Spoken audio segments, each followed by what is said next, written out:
ನಮಸ್ಕಾರ ವೀಕ್ಷಕರೇ, ರಾಜ್ಯದ ಗೃಹಲಕ್ಷ್ಮಿ ಯೋಜನೆಯ ಫಲಾನುಭವಿಗಳಿಗೆ ಮುಖ್ಯವಾಗಿ ಮಹಿಳೆಯರಿಗೆ ಭರ್ಜರಿ ಗುಡ್ ನ್ಯೂಸ್ ಅಂತ ಹೇಳ್ಬೋದು ವೀಕ್ಷಕರೇ. ಸೊ ಇಂದು 20 ಜಿಲ್ಲೆಗಳಿಗೆ 11ನೇ ಕಂತಿನ ಹಣದ ಜೊತೆಗೆ ಹಿಂದಿನ ಕಂತುಗಳು ಬರ್ತಾ ಇರುವಂತದ್ದು ಫೇಕ್ ನ್ಯೂಸ್ ಅಂತ ನೀವು ಅನ್ಬೋದು ಕಣ್ರಿ. ಸೊ ಆದ್ರೆ ಜಮಾ ಆಗ್ತಿರುವವರಿಗೆ ಗೊತ್ತು, ನಿಮ್ಗೆ ಜಮಾ ಆಗಿಲ್ಲ ಅಂದ್ರೆ ಫೇಕ್ ನ್ಯೂಸ್ ಅಂತ ಅನ್ಕೋಬೇಡಿ. ಯಾಕಂದ್ರೆ ಇಂದು ಇಲ್ಲ ನಾಳೆ ಜಮಾ ಆಗತ್ತೆ ಕಣ್ರಿ, ತಲೆ ಕೆಡಿಸ್ಕೊತೀರಾ.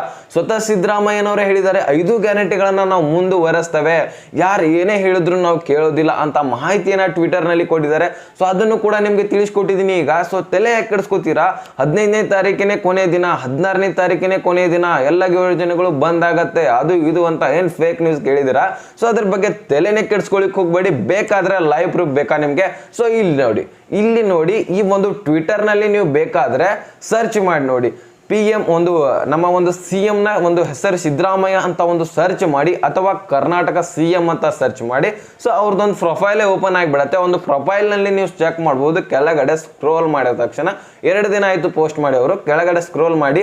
ಸೊ ಅಲ್ಲಿ ಸ್ಕ್ರೋಲ್ ಮಾಡಿದ ತಕ್ಷಣ ಇದೇ ರೀತಿಯಾದಂತಹ ಒಂದು ಪೋಸ್ಟ್ ಸಿಗುತ್ತೆ. ಸೊ ಒಂದು ಪೋಸ್ಟ್ ಅನ್ನ ನೋಡಿದ್ರೆ ನಿಮ್ಗೆ ಕ್ಲಿಯರ್ ಆಗಿ ಅರ್ಥ ಆಗ್ಬಿಡತ್ತೆ. ನಾನು ಹೇಳೋದಲ್ಲ, ಅವ್ರನ್ನ ಒಂದು ಪೋಸ್ಟ್ ನೋಡಿದ್ರೆ ನಮಗೆ ಕ್ಲಿಯರ್ ಆಗಿ ಅರ್ಥ ಆಗಿಬಿಡುತ್ತೆ ಇನ್ಮೇಲಿಂದ ಗ್ಯಾರಂಟಿ ಯೋಜನೆಗಳಿಗೂ ನಮಗೂ ಕೂಡ ಬರತ್ತೆ ಅಂತ.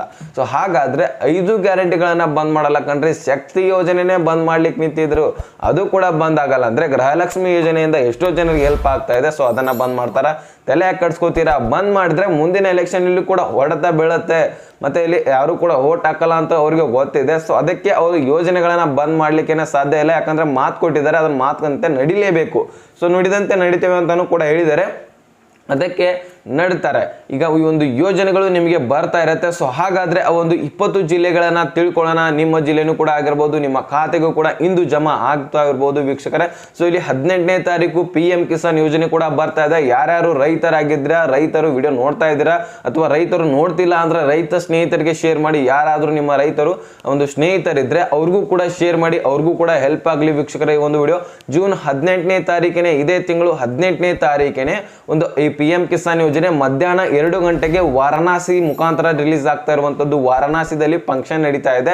ಸೊ ಮೋದಿ ಅವರ ನೇತೃತ್ವದಲ್ಲಿ ಒಂದು PM ಕಿಸಾನ್ 17ನೇ ಕಂತಿನ ಹಣ ರಿಲೀಸ್ ಮಾಡ್ತಾ ಇದ್ರೆ, ಒಂದು ಪ್ರಧಾನಮಂತ್ರಿಯಾಗಿ ಒಂದು ಪ್ರಮಾಣ ವಚನ ಸ್ವೀಕರಿಸಿದ 3ನೇ ದಿನಕ್ಕೇನೆ ಈ ಒಂದು ಯೋಜನೆಯನ್ನ ರಿಲೀಸ್ ಮಾಡ್ಲಿಕ್ಕೆ ನಿಂತಿದ್ರು.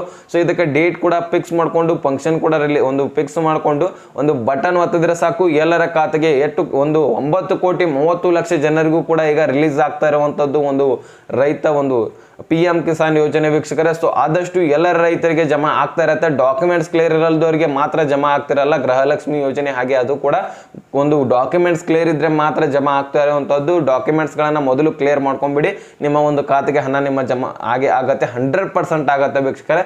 ಸೊ ಅದಕ್ಕೋಸ್ಕರ ಡಾಕ್ಯುಮೆಂಟ್ಸ್ ಅನ್ನ ಕ್ಲಿಯರ್ ಇಟ್ಕೊಳ್ಳಿ. ಈಗ ನಮ್ಮ ಒಂದು ಗೃಹಲಕ್ಷ್ಮಿ ಯೋಜನೆ ಕಡೆ ಬಂದ್ಬಿಡೋಣವಾ. ಸೊ ಇಲ್ಲಿ 20 ಜಿಲ್ಲೆಗಳನ್ನ ನಾನು ಒಂದೊಂದಾಗಿ ತಿಳಿಸ್ತಾ ಹೋಗ್ತೇನೆ. ಕರೆಕ್ಟ್ ಆಗಿ ನೋಡ್ತಾ ಹೋಗಿ. ನಿಮ್ಮ ಜಿಲ್ಲೆನೂ ಕೂಡ ಇರ್ಬೋದು, ನೋಡಿ ಕರೆಕ್ಟ್ ಆಗಿ ಕೇಳಿಸ್ಕೊಳ್ಳಿ.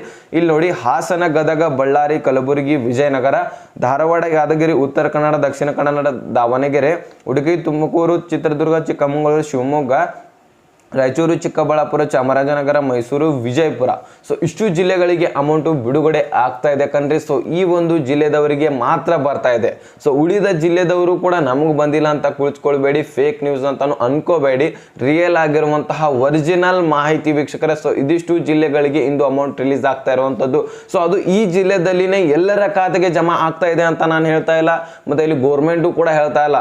ಅಂದ್ರೆ ಈಗ ವಿಜಯಪುರ ಜಿಲ್ಲೆ ಬಂದಿದೆ, ಮತ್ತೆ ಇಲ್ಲಿ ಹಾಸನ ಜಿಲ್ಲೆ ಬಂದಿದೆ ಅಂತ ಅನ್ಕೊಳ್ಳಿ ಈ ಒಂದು ಲಿಸ್ಟ್ ನಲ್ಲಿ. ಸೊ ಈ ಒಂದು ವಿಜಯಪುರ ಮತ್ತು ಹಾಸನಕ್ಕೆ 100 ಜನರಿದ್ದಾರೆ ಅಂತ ಅನ್ಕೊಳ್ಳಿ. ಆ 100 ಜನರಲ್ಲಿ 30 ಜನರಿಗೆ ಮಾತ್ರ ಇಂದು ಅಮೌಂಟ್ ಜಮಾ ಆಗತ್ತೆ.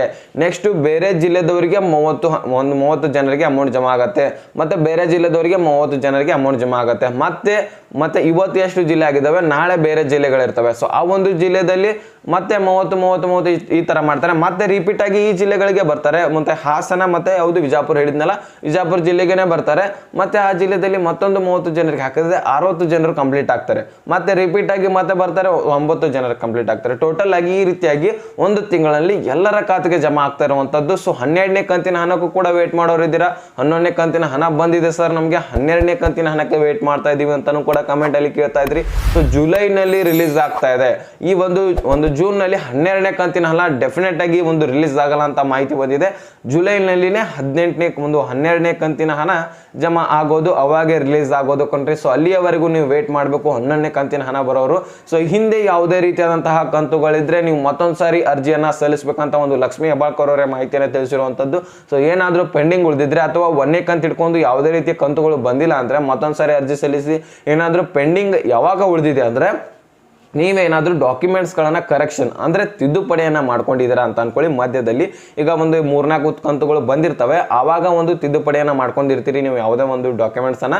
ಸೊ ಆವಾಗ ನಿಮಗೆ ಒಂದು ಅಮೌಂಟು ಬರೋದು ನಿಂತು ಬಿಡುತ್ತೆ. ಸೊ ನಿಂತು ಬಿಟ್ಟಿದ್ದ ಕಾರಣ ಏನಪ್ಪ ಅಂದರೆ ಕರೆಕ್ಷನ್ ತಿದ್ದುಪಡಿ ಮಾಡ್ಕೊಂಡಿರ್ತೀರಾ, ಮತ್ತೊಂದು ಸಾರಿ ಅರ್ಜಿ ಸಲ್ಲಿಸಿ ಹೋಗಿ ಅದೆಷ್ಟು ಟೈಮ್ ಆಗೋದೈತೆ. ಮತ್ತೆ ಬೇಗನೆ ಹೋಗಿ ಕರ್ನಾಟಕ 1 ಗ್ರಾಮ 1 ವಾಪಸ್ ಸೇವಾ ಕೇಂದ್ರ ಈ ಒಂದು CS ಸೆಂಟರ್ಗಳಿಗೆ ಹೋಗಿ ಅರ್ಜಿ ಸಲ್ಲಿಸಿದ್ರೆ ಸಾಕು, ಮತ್ತೆ ಕಂಟಿನ್ಯೂ ಆಗಿ ಅಮೌಂಟ್ ಬರುತ್ತೆ. ಸೊ ಈ ಒಂದು ಕೆಲಸ ಮಾಡಿ ಸಾಕು. ಇದೇ ಲಕ್ಷ್ಮೀ ಹೆಬ್ಬಾಳ್ಕರ್ ಅವರು ಕೂಡ ಹೇಳ್ತಾ ಇರುವಂಥದ್ದು, ನಾನು ಕೂಡ ಹೇಳ್ತಾ ಇರುವಂಥದ್ದು. ಬೇಗನೆ ಈ ಒಂದು ಕೆಲಸ ಮಾಡಿ ಕಂಟಿನ್ಯೂ ಆಗಿ ಅಮೌಂಟ್ ಬರುತ್ತೆ, ತಲೆ ಕೆಡಿಸ್ಕೋತೀರಾ ಹೌದಲ್ವಾ. ಸೊ ಆರಾಮಾಗಿ ಒಂದು ಹಣವನ್ನು ಪಡಿತಾ ಹೋಗ್ಬೋದಾಗಿರುತ್ತೆ. ಸ್ವತಃ ಸಿದ್ದರಾಮಯ್ಯನವರು ಕೂಡ ಹೇಳಿದರೆ ಯಾವುದೇ ರೀತಿಯಾದಂತಹ ಗ್ಯಾರಂಟಿ ಯೋಜನೆ ಬಂದಾಗಲ್ಲ ಅದ್ರ ಬಗ್ಗೆ ಯಾವುದೇ ರೀತಿಯಾದಂತಹ ವಿಡಿಯೋ ಬಂದ್ರೆ ತಲೆ ಕೆಡಿಸ್ಕೊಳ್ಳಿಕ್ಕೆ ಹೋಗ್ಬೇಡಿ. ಖುದ್ದಾಗಿ ಯಾವಾಗ ಅವ್ರು ಹೇಳ್ತಾರೆ, ಯಾವಾಗ ಅವರು ಬಂದ್ ಮಾಡ್ತೇವೆ ಅಂತ ಹೇಳ್ತಾರೆ ನೋಡಿ, ಸೊ ಅವಾಗ ನಾನು ವಿಡಿಯೋ ಮುಖಾಂತರ ತಿಳಿಸ್ತೀನಿ. ಅವಾಗ ನೀವು ವಾಚ್ ಮಾಡ್ಕೊಂಡು ಕಂಪ್ಲೀಟ್ ಆದಂತಹ ಮಾಹಿತಿಯನ್ನು ತಿಳ್ಕೊಬೋದಾಗಿರುತ್ತೆ.